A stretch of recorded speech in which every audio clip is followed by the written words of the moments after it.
যে ঘরে বেশি পিঁপড়ে থাকে সে ঘরে কি ঘটে?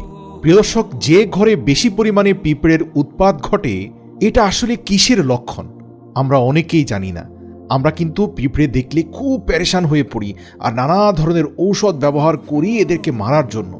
কিন্তু আজকের এই ভিডিওটি দেখার পর আপনার ধারণা একদম পাল্টে যাবে। আপনি আশ্চর্য হয়ে যাবেন যে এই পিঁপড়ে নিয়ে পবিত্র কোরআনে একটি সূরা নাজিল হয়েছে, সূরা নামল, যার অর্থ হচ্ছে পিঁপড়ে। কেন পিঁপড়ে ঘরে আসলে সেটা হত্যা না করা উচিত এবং ঘরে পিঁপড়ে আসাটা আসলে কিসের লক্ষণ সেটাও আমাদের জানা হয়ে যাবে ইনশাআল্লাহ।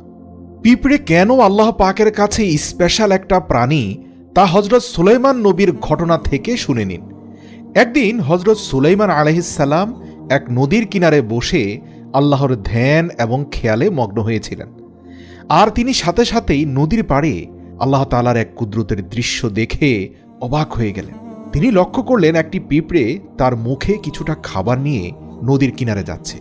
তারপর হযরত সুলাইমান আলাইহিস সালাম লক্ষ্য করলেন সে পিঁপড়েটি আস্তে আস্তে যেতে যেতে একেবারে নদীর শেষ সীমানায় পৌঁছে অপেক্ষা করতে থাকল। আর তারপর তিনি এক অদ্ভুত দৃশ্য দেখতে পেলেন। তিনি দেখলেন যখন সে পিঁপড়ে নদীর কিনারে উপস্থিত হলো তখন সঙ্গে সঙ্গে সেই নদী থেকে একটি ব্যাঙ উপস্থিত হলো এবং তারপর সেই ব্যাঙ তার মুখ খুলে বসে থাকলো। তারপর সেই পিঁপড়ে হেঁটে হেঁটে ব্যাঙের মুখের ভিতর চলে গেল। সুলাইমান নবী ভাবলেন হয়তো ব্যাঙটি পিঁপড়ে খেয়ে ফেলেছে। তিনি দেখতে পেলেন ব্যাঙটা পিঁপড়েটাকে মুখের ভিতরে ঢুকিয়ে মুখ বন্ধ করে একেবারে পানির নিচে চলে গেল। তো এই দৃশ্যটা দেখে হযরত সুলাইমান আলাইহিস সালাম অত্যন্ত মনোযোগের সাথে সেই স্থানটার দিকে আরও কিছুক্ষণ তাকিয়ে থাকলেন। তারপর তিনি লক্ষ্য করলেন কিছুক্ষণ পর সেই ব্যাঙ পানির নিচ থেকে ওই স্থানে আবার পুনরায় উঠে আসলো। হযরত সুলাইমান আলাইহিস সালাম ভাবলেন হয়তোবা ব্যাঙটি আরও কিছু পিঁপড়ে খেতে চাইছে, কিন্তু না, সেই ব্যাঙটি তার মুখ খুলল এবং সেই মুখ থেকে কিছুক্ষণ আগে ঢুকে যাওয়া পিঁপড়েটি হেঁটে হেঁটে বের হয়ে আসলো। হযরত সুলাইমান আলাইহিস সালাম একদম অবাক হয়ে পুরো দৃশ্যটি লক্ষ্য করলেন এবং তিনি লক্ষ্য করলেন যে পানির নিচে যাওয়ার আগে পিঁপড়ের মুখে যে খাবার ছিল সেই খাবারটি এখন আর তার মুখে নেই। তো প্রিয় দর্শক, আমরা সকলেই জানি পৃথিবীর একমাত্র নবী হযরত সুলাইমান আলাইহিস সালাম, যিনি জন্তু জানোয়ার পাখি গাছপালা সকল কিছুর ভাষা বুঝতেন এবং তাদের সাথে কথা বলতে পারতেন। হযরত সুলাইমান আলাইহিস সালাম পিঁপড়াটির কাছে গিয়ে তাকে ডাক দিলেন আর জিজ্ঞেস করলেন পুরো ঘটনাটি আসলে কি ঘটেছে। তিনি জিজ্ঞেস করলেন তুমি এমন কেন করলে? কিছুক্ষণ আগেই তো তোমার মুখে এক টুকরো খাবার দেখলাম, দেখতে পেলাম একটা ব্যাঙ তোমাকে গিলে ফেললো, আবার সেই ব্যাঙটা তোমাকে ছেড়ে দিল, অতঃপর তোমার মুখের সেই খাবারটি দেখতে পেলাম না, পুরো ব্যাপারটা খুলে বলো। অতঃপর পিঁপড়ে বলতে লাগলো, বলল হে আল্লাহর রাসূল, আমি এই নদীর গভীরে একটি পাথরের কাছে গিয়েছিলাম আর সেই পাথরের নিচে একটি কীট বসবাস করে। আল্লাহ রাব্বুল আলামিন সেই কীটকে এমন একটি স্থানে সৃষ্টি করেছেন যেখান থেকে সে বের হতে পারে না আর তার জন্য সে খাবারও খেতে পারে না। আর সেই পাথরের অভ্যন্তরে তার বসবাস, সেটি হচ্ছে তার পুরো দুনিয়া। আর আমাকে আল্লাহ রাব্বুল আলামিন এই কাজে নিয়োজিত করেছেন যে আমি যেন প্রতিনিয়ত সেই কীটকে খাবার পৌঁছে দিই। আর আমাকে সাহায্য করার জন্য এই ব্যাঙকেও আল্লাহ তাআলা আমার সঙ্গী বানিয়েছেন। প্রতিদিন সে তার মুখে করে আমাকে পানির নিচে নিয়ে যায় আর আমি সেই স্থানে মুখ খুলে সেই খাবার তাকে পৌঁছে দিই। আমার সংগৃহীত খাবার খেয়ে কীটটি সন্তুষ্ট হয়। অতঃপর পুনরায় সেই ব্যাঙটি তার মুখের অভ্যন্তরে আমাকে নিয়ে পুনরায় নদীর কাছে নামিয়ে দেয়। হযরত সুলাইমান আলাইহিস সালাম জিজ্ঞেস করলেন তুমি যখন তার জন্য খাবার নিয়ে যাও তখন কি তুমি তার থেকে কোনো কথা শুনতে পাও? তখন সে পিঁপড়েটি বলল হ্যাঁ হ্যাঁ আল্লাহর রাসূল, আমি একটি বিশেষ বাক্য শুনতে পাই। হযরত সুলাইমান আলাইহিস সালাম বললেন সেটা কি?